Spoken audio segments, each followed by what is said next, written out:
And welcome to the Patcast, sitting down with head football coach Keith Houston.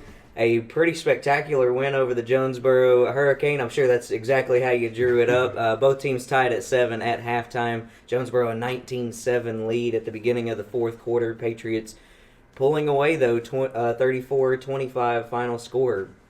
Overall, your thoughts?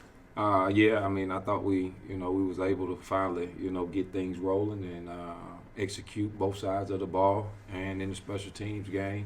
And some good things happened for us, and we was able to come away with a big time win against a really, really good football team. And I'm proud of the kids and the coaches for the way they fought. We talk about, it seems like every game, whenever I talk to you afterwards, there's just something about the Pats playing in the clutch. Every game so far has been one or two possessions almost, except for a couple, but every game has seemed close, and your guys have performed well in the clutch. Is that something y'all practice on? It's all about a mentality, and when you got resilient kids that never give up, and we always talk to our kids about the game is not over till the last horn goes off. It don't matter what situation you're in. We just got to keep fighting, and we know if we do what we're supposed to do, we can give ourselves a chance to win the game. Antonio Grays, again, offense and defense getting it done, scores a touchdown on both sides of the field. Which do you think was the bigger turnaround, that rushing touchdown of his or the scoop and score? Well, I think, defensively, he actually created that turnover also. He ripped it out and was able to get it and go score, and I think that gave us a little momentum going on into the end of the fourth quarter. And, I think both of them was big, but that was a big turnaround in the game when we created the turnover and was able to go score off of it. I think that gave our team some life, and everybody was able to feed off of it. Also, no AP in the game, so he really had to step up. Again, we keep talking about him. What's it like to have a guy like that in the backup spot? Well, it's always good that you have him on your team and not playing against a guy like that. But this kid has done everything asked of him. He's doing a really, really good job in practicing hard. And, he's able to make plays when he got the ball in his hand, or on the defensive side of the ball, he's making plays. So he's a special talent. You always want those type of kids that's willing to do whatever it takes for the team to win. And anytime you ask him to go on the offensive side of the ball, he's ready, no matter if he's just coming off a big play on defense or not. So he has the right attitude and the right mindset right now. That's good to have. Also, not just your running game had it going on, the passing game seemed to have it as well. You found the end zone a couple times through that way. Kale actually rushed for a touchdown himself, now that I think about it. But overall, what are your thoughts on the passing game? I thought it went well. With Daedric is, clicking the way he's clicking like right now, good things happen for us. And, having those older receivers back at this time, it helps a lot also, but you also got some younger guys that he's able to get the ball to. And, I think things are going really well, but it's all because we're doing that in practice. We focus on winning the game Monday through Thursday. And I think, we've had some really, really good weeks of practices, and it's paying off for us right now. Defensively, your defensive line was able to get some penetration, able to get to their quarterback cross jumper a couple times. What did you think of the front? Man, they playing through the roof right now. Justin Scott and Drew Granger, those guys are playing really, really at a real high level right now, and doing the things that they're asked to do. And when you do the things you're coached to do, play in and play out, good things happen for you as a player and that defense and our football team as a whole. So we was able to get some pressure and have some tackle for losses, and those guys are playing like big boys supposed to play right now. Also, speaking of defense, a big game for your outside linebackers, Phillips and Calvert. Calvert with a sack there at the end of the game. Phillips had tackles all night. Your thoughts on those dogs? Brandon Calvert is Brandon Calvert. Week in and week out, you're going to hear his name called. He's such a special talent also. The kid is a physical presence when he's out there. He has the quick twitch motion that most college coaches look for. He's find a way to get to the ball carrier, so we try to do things to put him in situations to be successful. Damian Phillips is a kid that was a secondary guy, and we actually moved him to inside backer. And he played the game of his life. This kid was everywhere doing some things for us, which means now we get another guy that can step in that spot and, fill a role for us and do some things that we need to do defensively. All right, going into the playoffs last year, obviously didn't go the way we want. Now, instead of a bye week, we still have that home playoff game.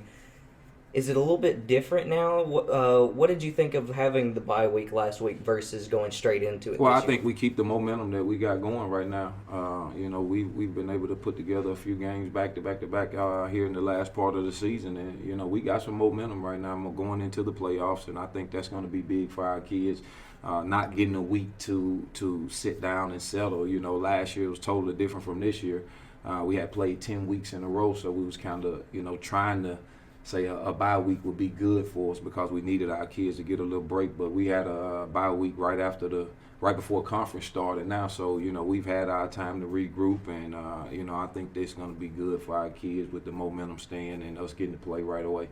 Siloam Springs, it's the first time the Patriots have ever played the Panthers in football. I'll be the first to admit I don't know too much about this team. What have you guys seen on film? A great group of kids that play really, really hard, and you're going to see a good coached-up football team for sure, and they're good at what they do.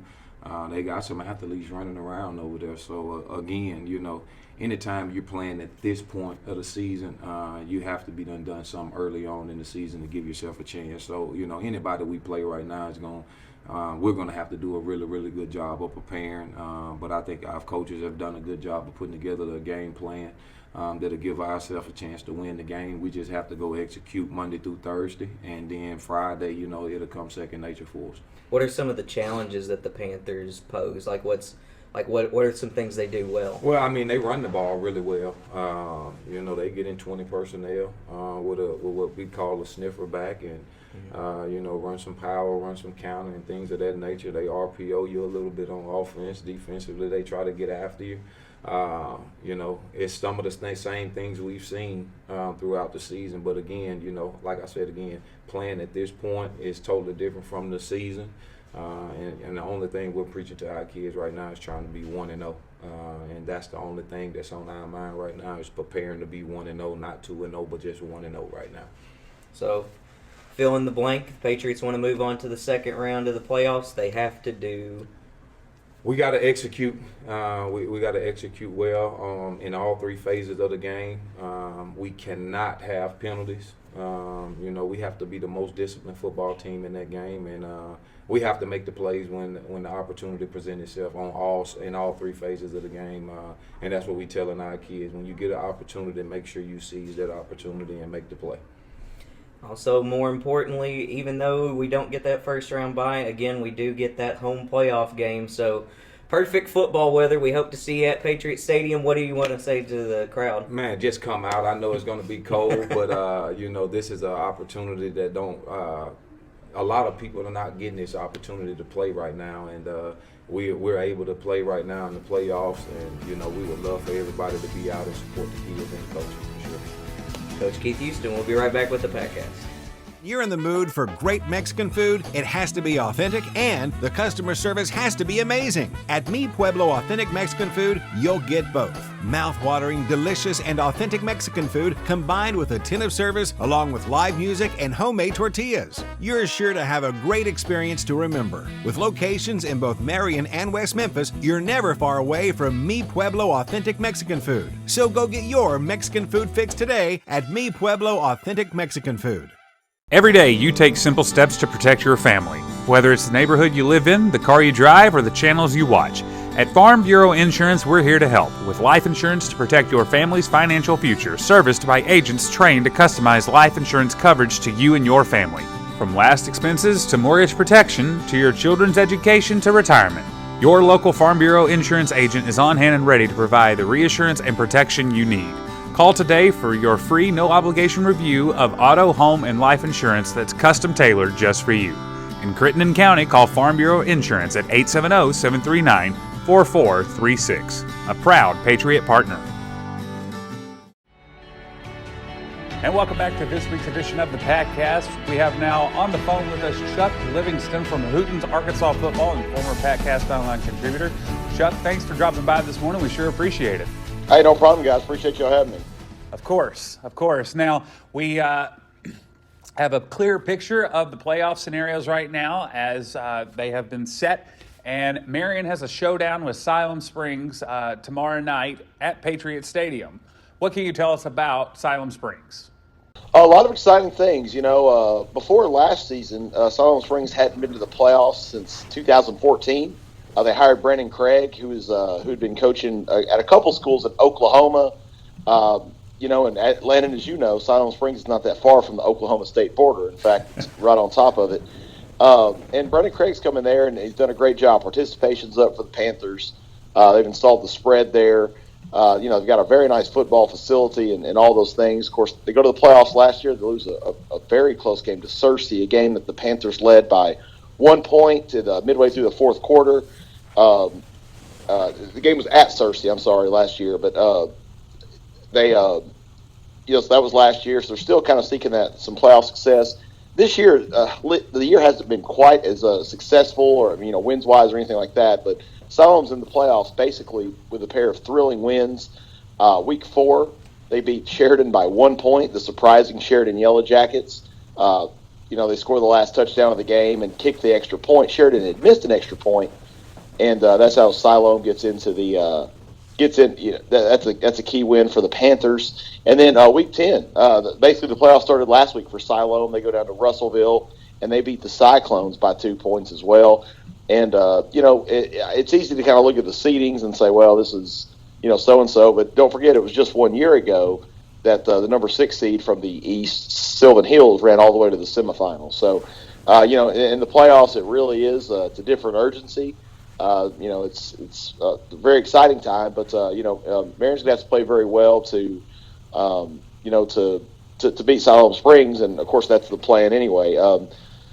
So it's going to be a pretty good ball game. First meeting of the schools in football, and actually, I think that volleyball played Siloam in 2015 in the first round of the state tournament, maybe 14. Quarterfinal. Other than that, I can't think of many clashes between Marion and Siloam Springs in any sport other than volleyball and now football. So this is it's one of those things you don't really see a lot because you're obviously. You're not playing a non-conference game 5.5 hours away, and so it'd be very interesting. Anytime it's the first meeting of schools, I find it kind of interesting. So I think it's going to be a pretty good ball game. So tell me, what does Siloam Springs bring to this game? We know that the Patriots are very high octane on the offense, but what does Siloam Springs hang their hat on? Yeah, Siloam.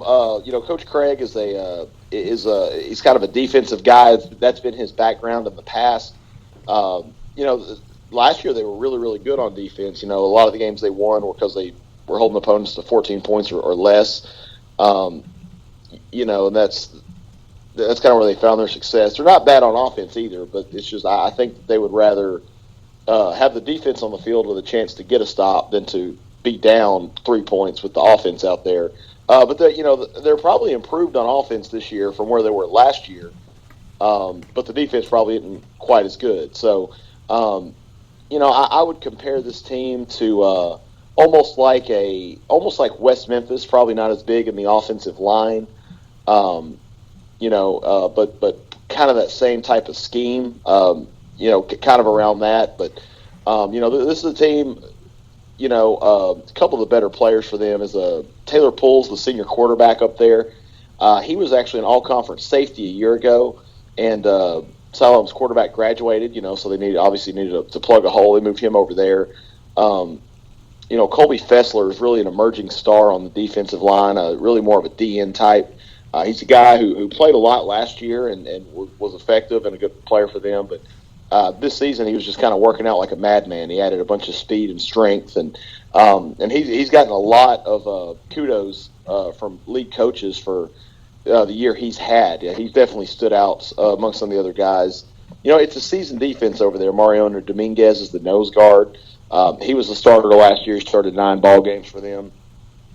And, basically, Coach Craig's big number in his mind during the spring was that they were returning 7 starters on defense, and 5 of them had played 500 snaps or more in their varsity careers, on defense. Now, one of them was Poole, who switched from defense to offense, but the fact remains that all those guys are still there. So my thinking is they would like to turn this into a lower scoring game, play it in the 20s, and see what happens there. But as you said, it's probably going to be tough to slow down a Marion offense that's been moving the ball. Basically, I mean, scoring points against everyone. Everybody they played, with the possible exception of Cersei, and even then they scored 21. So. That's going to be the big matchup to me. Offensively, they're going to try to stay on schedule. Pick up 3, 4, or 5 yards of play. The deep threat aspect's not really emerged with them yet. But just because it hasn't yet doesn't mean that it cannot at all. But it just hasn't happened yet. So, and like I said, Siloam is the number 6 seed from the West, like you mentioned. So they're. I guess that's the other thing to look out for. If it comes down to a close game or, like a game that could go either way, like Siloam's been in these close games before and they've pulled them out. I mentioned the Sheridan and Siloam ball games, played pretty close with Lake Hamilton for most of that ball game as well. And, and actually pushed Mighty Greenwood for, I think at halftime it was a 7-point game. I don't have that information in front of me. But, Siloam, they just they're just a tough, scrappy group, and like I said, we'll see how they react to going, I guess 7, 8 hours on the bus on the road one way and then back. But this is a team that's it's tough. It's formed some old hard bark, as the saying goes, over the year, just kind of playing in some of those ball games. So I think Marion will be ready, but it's going to be very interesting. Now, online at Hootens Arkansas Football, you have the Patriots as a 10-point favorite over the Panthers. What's going into that account of a 10-point favorite? Yeah, Marion by 10. I think Marion's probably a little bit more complete ball team at this time right now. Like I said, offensively, Marion certainly seems to be clicking, especially with the return of Slade Webb from that. Was it a collarbone injury? Mm-hmm. The return of Slade Webb from that collarbone. I mean, he's been something else. I mean, he's been all world for this team. But, Marion's got players everywhere on the offense. So the thing I like about Marion is that if the Patriots can get the lead, they can extend the lead. So if they go up by 7 and they get a stop, then, there's a good chance they're going to score again, field goal or touchdown or something. So it's just, 10, I think it will be tough because I think Siloam that's going to kind of be almost a game plan determined, kind of shorten the ball game and, maybe limit possessions. And like I said, some of these drives aren't going to be, they'll either go 3 and out or it'll be 3 downs and they'll be getting 4 yards a pop and all that. So I think that might cost Marion a possession, but, it's just at this time, I like Siloam might be a little better on defense, maybe a hair, but Marion I think is a lot better on offense. And, special teams are probably a wash. So it feels like a 10-point, 14-point Marion win on paper. But obviously, once again, going to have to execute. And this is, like I said, if it is close into the fourth quarter, then that could be a bad signing. It's a Siloam team that likes to play it that way. So what other matchup in the playoffs for the 6A are you circling as maybe one to watch, one that's intriguing to you? Hootens.com Class 6A Game of the Week is actually El Dorado at Jonesboro. For several reasons, it sounds like a big game. El Dorado and Jonesboro, that almost feels like it should be a quarterfinal or a semifinal ball game. But what happened was obviously you guys saw the Jonesboro game, and it was packed so tightly in the standings in the 6A East that Jonesboro tumbles from the number 1 seed with a win or even a Cersei loss all the way down to the number 4 seed because it lost to Marion and West Memphis heads up. So now Jonesboro draws a very worthy number 5 seed. Now this. Let me tell a little bit about El Dorado quickly. Is first year coach Stephen Jones. He's a former Junction City quarterback. Won a state title last year at Junction City. Played for it 2 years ago, his first year at Junction, when the Dragons were in Class 3A. Goes to El Dorado, and it just takes them a little bit of time to kind of figure it out. They changed some things offensively. They had a couple of injuries. They tried to find a quarterback. And early on in the year, I mean, I'm thinking back. I think Junction City at one time was 1-6, and its only win was out of conference against Camden Fairview. But since then, El Dorado's put together a nice stretch. The schedule eased up some too, to be fair. But like they, that kind of opened up. They got healthy. They settled on junior quarterback Eli Shepard, and they've played some really, really good ball at Junction City lately. So Jonesboro now goes from sitting at home, kicking its feet up, and taking a week off, and then catching whatever team survived the not the Marion game, I guess the other side, the Sylvan Hills and Lake Hamilton game. So now they're playing a team that is playing the best ball it's played all year. So that's the one that sticks out to me as far as for intriguing. Pine Bluff Sheridan's interesting, a couple old conference rivals, less than 30 miles apart, so that's kind of interesting that those two aren't still in the same conference, being just 30 miles up the road, but they're not. So, and then the other one is Sylvan Hills, Lake Hamilton. Hamilton played some really good ball to start this year, offense and defense, but lost its quarterback, junior Lane Warwick, against Sheridan week 8. Just before the Benton and Greenwood, gauntlet, and offense hasn't quite recovered yet for Hamilton. So we'll see what happens there. Of course, what Sylvan Hills was able to do a year ago. So that's kind of the rundown around the rest of the playoffs. Of course, Marion or Siloam Springs will be playing next week at Greenwood. So Marion's made that trip twice before. Should the Patriots win, and it was a lopsided 42-3 loss in 2015, but the 2005 game against the eventual state champion Bulldogs was a track meet. Both teams were up and down all night until Marion finally falls on downs about late in the third quarter. Greenwood goes up by 10, and as we know, stayed up by 10. So there's been one great game in Marion Greenwood, and there's been one that was a little bit less. And then, of course, Siloam's been playing Greenwood the past couple of years, and I referenced that game earlier from this season. So pretty interesting. It's going to be a good weekend of football, I think. And like I said, I would not surprise me if a couple teams pull an upset too. Well, thanks for checking in with us, Chuck. We sure appreciate you taking the time to speak with us.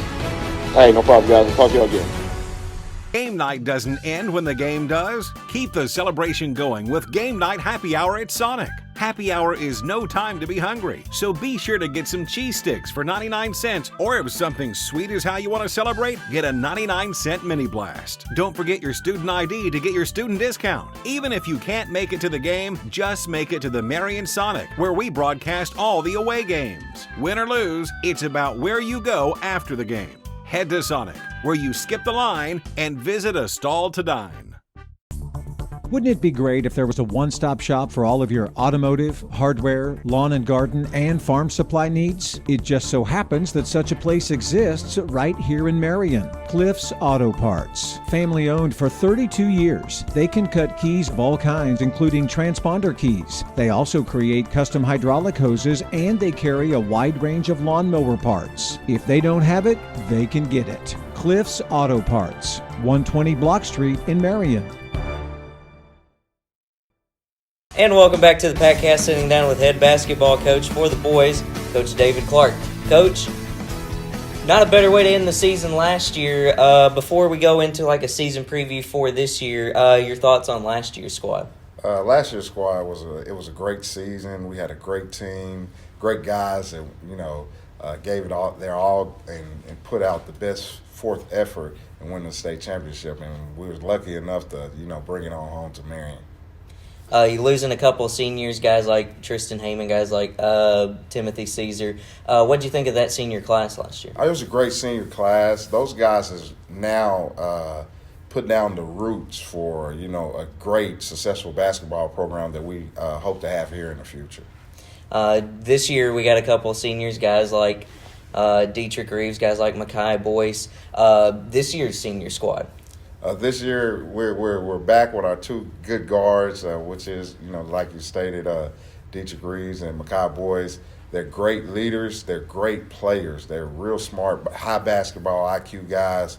And hopefully this year they can give us some excitement going into the season that we really want around here in Marion High School. The conference schedule should be as difficult as always, but we start off with a pretty good non-conference schedule as well. Got some tournaments. This is being filmed on Thursday. That's why there's no students behind us. School is being closed today. But we do start tonight with Little Rock Hall. What were you trying to get out of a non-conference schedule like this? Well, we're trying to get an identity. We want to see how we look and how we're going to compare with the other schools in Arkansas, as well as the other schools around the country. So we kind of in our non-conference schedule a lot of out-of-state games, a lot of top competition games, a lot of top competition tournaments to see where we stand. I think we have high-caliber guards that are able to play at the Division I level, so we want to let them compete against the other guards in the country that are just as well as good. Rematch against Hall for the rematch for the state championship to start the season off. Is that just setting the bar high right off the bat? Yeah, because they're if you can play a game or a team like Hall High School at the beginning of the year, it kind of lets you know where you are, because they're always in the mix of things at the end of the year or postseason run for a state championship. So if we know that we can compete with them or we can play with them or beat them, then we know we'll be right there at the end when it really counts. The non-conference schedule pretty tough. The conference schedule also as well. You got teams like West Memphis, teams like Jonesboro, teams like Nettleton, all of them making the playoffs last year. And for the most part, they seem to be right back where they were. What do you think of this conference schedule? This conference is probably the best conference in the state as far as for basketball. All the teams have a tradition of winning state championships or competing at the highest level. I think Jonesboro a couple years ago went undefeated where no one in Arkansas beat them as well. And it's just a lot of tradition, great coaches, great players, great schools. And, it's just great all over for this conference in this area of East Arkansas. We take a look at media throughout the nation. Take a look at Max Preps, where we're ranked number 62 in the country. I believe it's number 50 on the Fab 50. We see all those rankings, but really you have to see a team in person to get to know them. What's something that's going to stand out about this team to people in the stands? One thing that will stand out is how we play. We play very fast. We play with a motive. We're not just playing basketball, throwing up shots. This year we'll shoot a little bit more because we have a little bit more shooters. Our young guns, as I call them, they developed a little bit on the JV team, so now they're ready to play. So I think we'll be great this year, and we'll be very exciting to watch, especially with the three ball. We didn't shoot it as well last year because we didn't have the shooters that I thought that we need to shoot with. But this year, they can all light it up. So it'll be fun to watch. There's a couple names we already know, like Mackay and Dietrich and Darius as well. I think from what I've seen in practice, he seems to have stepped his game up even more from last year. But other than those three, who are some other players we need to look for? Well, we have BJ, which is Jonathan Johnson Jr. He can really shoot the ball. He's a 6'4" forward that can really shoot it and stretch out. We would love for him to be a little bit more athletic, but we're working on that. Timothy McDonald, he played a little JV, tore his knee up last year, and he didn't really get a chance to play varsity basketball, but he's emerged as a big-time role player for us, and he can really shoot the ball. So he'll be right there in the mix. We also have Ontavious Jefferson and Omarion Jefferson, the brothers. They're big guys that can play down low, and they'll help us as well. We also have two other brothers that transferred, but they're currently in football, D'Antonio and Dante Moore. They're going to bring size. They're going to bring strength to our roster that we didn't have before.